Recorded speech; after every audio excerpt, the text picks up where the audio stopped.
Internet, celular, informações em tempo real e muita interação. É em meio a este cenário que o comportamento dos adolescentes vem sendo moldado. Mas quais são as consequências de tanta interação online? Como ficam as relações sociais nessa nova era? E qual é o papel dos pais e educadores nesta fase de crescimento cercada por tecnologia? E para falar sobre esse assunto, a gente recebe aqui em nossos estúdios a diretora da Faculdade de Educação da PUC Campinas, Dora Megide, e também a professora da Faculdade de Psicologia, Rita Carter. Obrigada pela presença. Rita, eu começo com você. Rita, de que forma que as novas tecnologias elas vêm moldando o comportamento dos jovens? Então, um grande desafio da psicologia atual é se adequar a toda essa transformação de comportamento que antes era um comportamento virtual, mas agora está real, porque já está incorporado na realidade da juventude, na realidade da criança. Então, era virtual um pouco na minha época e até na época das pessoas um pouco mais jovens. Então, é um grande desafio, né? A gente perceber qual é o impacto dessas tecnologias, até mesmo porque elas são muito dinâmicas, né? Então, uma rede social que tinha um comportamento há 6 meses atrás, ela se transforma muito rapidamente, né? Mas ela tem seus benefícios e muitos benefícios ao comportamento, às interações sociais, a questão informacional do jovem, ele está muito mais antenado, né? Mas tem também algumas questões mais perversas, que é a dificuldade na hora de usar, a compulsividade no uso. Então, dá para se analisar que tem muitos benefícios, sim. O comportamento do jovem se altera de alguma maneira até mais estreita nas relações, mais solidária nas relações também. Dá para se perceber uma certa solidariedade em meio às questões das redes sociais, que não existia, mas dá também para se perceber, eventualmente, algum comportamento mais compulsivo, mais excludente das relações pessoais. Então, tem seus dois lados, né? E, Dora, de que forma que o adolescente, nessa fase, ele é mais suscetível à influência das tecnologias no comportamento, no dia a dia dele? O adolescente, ele está na fase da formação, né? E lógico que, como a professora Rita falou, esses apelos, de maneira muito forte, vão transformando as suas ações. Então, ele tem essa compulsividade de maneira talvez até mais forte do que um adulto que teria condições de uma reflexão maior, que tenha tido vivências anteriores não tão aproximadas a esse tipo de mecanismo, né? Agora, o problema é como lidar com isso na escola, né? Que acho que é sobre isso que nós vamos falar daqui a pouquinho melhor, né? Sim, sim. E de que forma que os pais eles têm que intermediar essa relação para que isso seja feito de uma forma saudável? Eu acho que primeiro ele tem que entender essa nova tecnologia, essa ferramenta, se apropriar dela, ver a intensidade, a extensão dessa ferramenta e o quanto ela está influenciando na vida dos jovens. E perceber que, independentemente de qualquer ferramenta, de qualquer situação, o jovem, o adolescente, ele tem uma susceptibilidade maior às influências externas. E ele precisa de uma tutela da família em quaisquer situações, né? Ele precisa de um acompanhamento dos pais. Então, o pai deve estar sempre se atualizando da linguagem do filho. Agora é uma linguagem informacional. E que é essa linguagem informacional? Qual é o impacto dela para as relações? Enfim, o efeito dos jogos, né, Dora? Que jogos são esses? O que esse jogo está fazendo na questão do comportamento desses adolescentes? O pai tem que estar presente em todos os momentos da vida do filho, mas essa presença virtual, né, essa presença para acompanhar o filho nessa extensão virtual, tem que ser uma presença apropriada. O pai não pode ficar para trás da tecnologia, ele tem que se apropriar para entender, né? Até para julgar se é bom ou não e para orientar o filho de como utilizar, não é, Dora? O problema não é a ferramenta em si, né? Mas é o uso que se faz dela. E aí a questão da educação é uma coisa muito forte, não só do lado dos pais, mas a escola também como que lida com isso, né? Às vezes a gente fica ainda naquela falácia, né, de que, mas quando eu era criança não era assim, quando eu estava na escola não é assim. Nós professores às vezes repetimos essa ladainha. Nada mais é como no tempo que eu era criança. Nada mais é. O carro não é, a roupa que eu uso não é, o televisor não é, né? Houve um tempo que uma mudança levava, lá na Idade Média, levava 600 anos. Depois 60 anos uma mudança, depois hoje chega a ser a cada 6 segundos tem uma inovação, né? É complicado para nós que educamos, quer como pais, quer como professores, acompanhar isso. A saída é essa mesma, é estarmos próximos. Então, acompanhar o que é que meu filho mexe, porque também a proibição não resolve, né? A proibição gera um mecanismo para eu esconder e talvez de afastamento, enganar, desse jovem, isso faz ao contrário, né? Mas é assim, entrar nesse mundo e conversar sobre ele, né? Até que ponto determinados jogos, por exemplo, hiperagressivos, né? Em que eles contribuem com a gente? Determinados filmes, né? O uso dele, do celular em determinados momentos. Agora, muitas vezes o adulto dá o contra-exemplo, né? Hoje eu estava observando numa sala de espera, tinha 3 adultos com uma criança, os 3 adultos, cada um com o seu celular e aquela criança pequena ali, solta, sem ter alguém para conversar com ela, para interagir com ela, que é o que seria normal. Então, nós já vamos dizendo para as nossas crianças que essa solidão, né, eu e o celular, é o momento comum, né? E a nossa equipe conversou com um grupo de adolescentes aqui em Campinas. O bate-papo foi feito com o repórter Vinícius Purgato. Olá, Malu, estou no Colégio Pio XII em Campinas para conversar com alguns alunos do ensino médio sobre essas mudanças de comportamento provocadas pelas novas tecnologias e principalmente, no caso dos jovens, pelas redes sociais. Eu vou começar conversando com a Ingrid, de 15 anos, está no 2º ano. Ingrid, quanto tempo você costuma passar na internet, seja no computador ou no celular, e o que você geralmente faz? Nós estamos sempre ligados na internet. Agora, navegando diretamente, são entre 2 a 4 horas. E, assim, metade desse tempo, geralmente 45% desse tempo, a gente passa pesquisando. Acho que a maior parte do tempo a gente está, sei lá, vendo vídeos no YouTube, conversando no Facebook, no WhatsApp. Então existe um uso bastante recorrente assim das redes sociais? Sim. Esse tipo de comportamento geralmente ele é criticado ou recebe queixa dos pais. Os seus pais reclamam com você, o que eles costumam dizer? Eles costumam dizer que isso atrapalha muito a conversar com eles, assim, e nos estudos também, né? Interfere na concentração. Eles falam que atrapalha muito. Em que ponto você acha que o uso inadequado das tecnologias, das redes sociais, pode atrapalhar nos seus estudos? Então, é preciso que divida o tempo, porque ao mesmo tempo que a internet ajuda nos estudos, porque é um meio fácil de obter informações, ela atrapalha também porque as redes sociais estão aí e desviam a atenção. Certo, eu até vou aproveitar o gancho e perguntar para o Hernani, que é orientador educacional do colégio. Hernani, existe uma regra que limita o uso de celulares aqui na escola? Sim, o colégio tem uma norma que o celular só pode ser usado fora da sala de aula. E ele não pode ser ligado dentro da sala de aula. Então, dentro da sala de aula ele tem que estar desligado.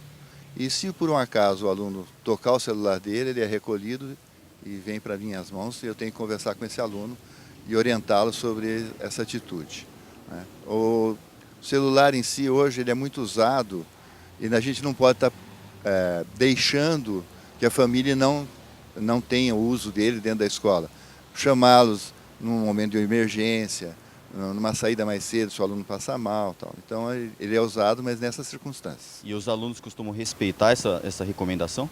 Sim, raramente os alunos não deixam de respeitá-la. E quando acontece a gente conversa e orienta sobre esse assunto. Alguém aqui já teve algum problema, a privacidade invadida nas redes sociais ou na internet de alguma forma? Ou conhece algum caso?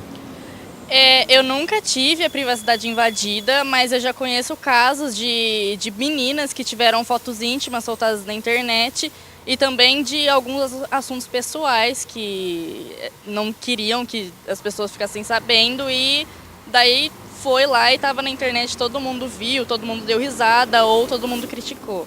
E com relação às coisas positivas que a internet traz, o que você conseguiria destacar para mim sobre o de mais importante que as redes sociais trouxeram, a própria internet? A internet é um meio de informação e de compartilhamento de informações e notícias muito amplo. Então, sabendo fazer o uso adequado, a internet é bastante importante, correto? Com certeza, com certeza. Bom, Malu, entre vantagens e desvantagens, a verdade é que os adolescentes estão cada vez mais inseridos nesse universo.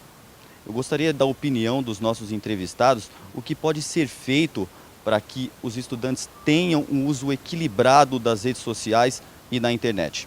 Volto com você no estúdio. Dentro do ambiente escolar, existe realmente um ponto de equilíbrio entre essa vertente nova dos adolescentes, desse uso constante da tecnologia e a necessidade de concentração, de aprendizado que eles precisam dentro da sala de aula?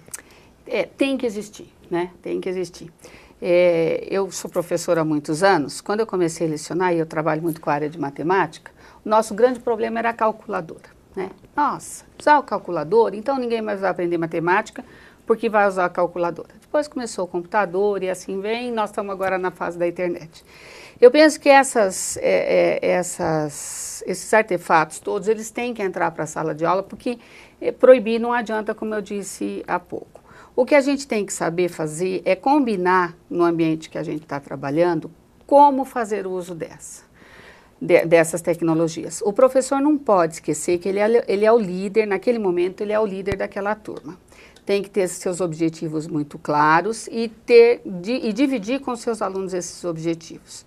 E dizer qual é o lugar do celular naquela sala de aula. Seguramente não é o lugar da conversa que ela pode esperar para depois, não é o lugar do joguinho, mas é o lugar, por exemplo, de uma pesquisa, é o lugar de uma interação no grupo, ou até com outro grupo externo que possa trazer algum benefício. Então, eu acho que a gente tem que inverter a mão. Em vez de deixar para o adolescente, para o aluno, ter o comando disso, a gente combinar esse comando em conjunto. Então, de que maneira essa ferramenta nos auxilia? E perceber um pouquinho a diferença, e isso a educação precisa estar muito atenta, que a gente tem que passar do limite da individualidade para a coletividade. Então, esse recurso, quando ele é usado só para a minha individualidade, eu estou precisando conversar com a minha amiga. Eu não posso passar por cima da questão da coletividade. Então, nós vamos usar o celular ou qualquer outro artefato, mas em benefício do que é o objetivo da sala de aula, que é a aprendizagem, que é o desenvolvimento intelectual, desenvolvimento cognitivo. E aí, o aluno percebendo que ele pode utilizar esse recurso a favor dele e dos seus colegas, talvez esse lado mais egocêntrico ou mais dispersivo vá perdendo espaço naquele ambiente. Legal. E Rita, nessa reportagem a gente acompanhou que alguns adolescentes relataram casos de amigos que tiveram privacidade invadida na internet ou por meio de aplicativos. De que forma que é possível controlar isso? É uma conversa entre os pais? É o próprio adolescente tentar se informar melhor? Como que é possível garantir mais segurança nesse ambiente? Então, eu acredito que nós temos que adequar as novas tecnologias a uma nova ética, algum comportamento virtual mais adequado. O adolescente tem que saber o impacto de um comentário numa rede social é diferente de um cochicho na sala de aula, né? Uma vez que ele posta um comentário, ele determina a uma comunidade que ele não sabe quantas pessoas, aquele comentário, aquela coisa que talvez vá prejudicar o seu próprio amigo, né?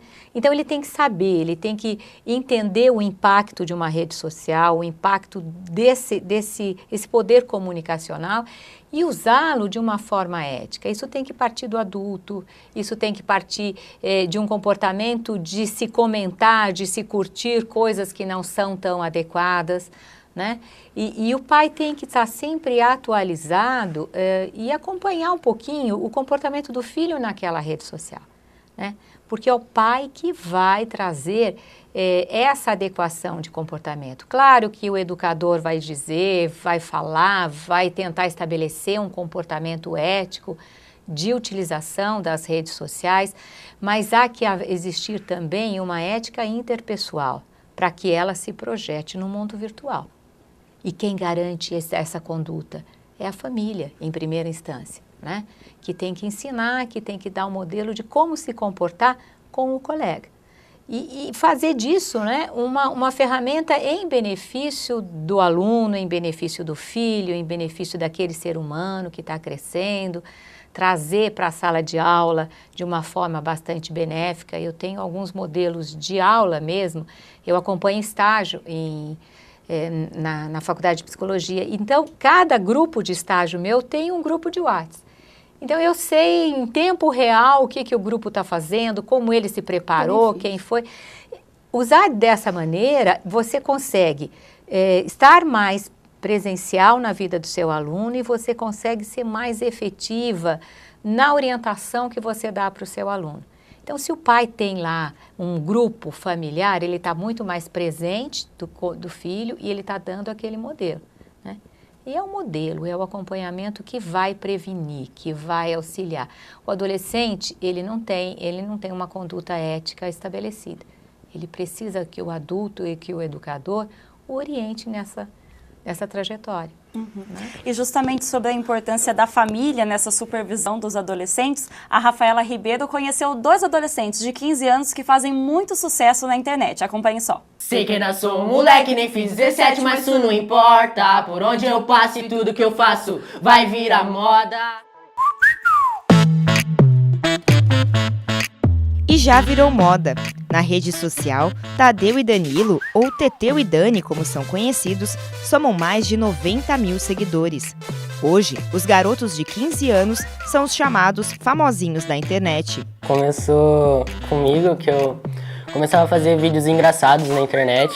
Aí eu postava no Facebook e as pessoas acabavam gostando e compartilhavam. Aí muita gente começava a me seguir. Eu entrei na onda dele na hora que eu vi que eu curti, aí eu fui na onda e comecei a gravar, só que eu não gravo igual ele, eu gravo uns vídeos com a minha irmã. O que começou com uma brincadeira se tornou profissão. Aproveitando essa repercussão e o gosto pela música, os meninos resolveram virar uma dupla e o sucesso aumentou. Em alguns momentos, eles sentem um lado negativo da exposição proporcionada pela internet. Mas como todo adolescente, admitem que gostam de se sentir queridos e aceitos. Às vezes tipo, passa do limite, assim, só que, sei lá, a gente gosta disso, Tipo, ser conhecido nos lugares também, a gente vai pra shopping, as pessoas reconhecem nós, pedem pra tirar foto, isso daí é muito legal. E como tudo o que fazem tem que ser compartilhado, nossa entrevista foi registrada. Olha só, faz 20 minutos que eles postaram aqui a foto na rede social e já são 511 curtidas e 14 comentários. No começo foi assim, a gente, nossa, o que é isso? Como está acontecendo isso? Como não dá mais para controlar, a família tenta acompanhar a fama virtual. A gente sempre está perto, quero ver com quem está falando, quem está curtindo. Então a gente sempre está muito perto deles para ver o que está acontecendo. Preocupação. Então eu quero trazer mais perto de mim mesmo para proteger um pouco mais eles. O set no estilo swag do rap ou samba. Teteu e Dani a voz, momento no swag do funk nós manda.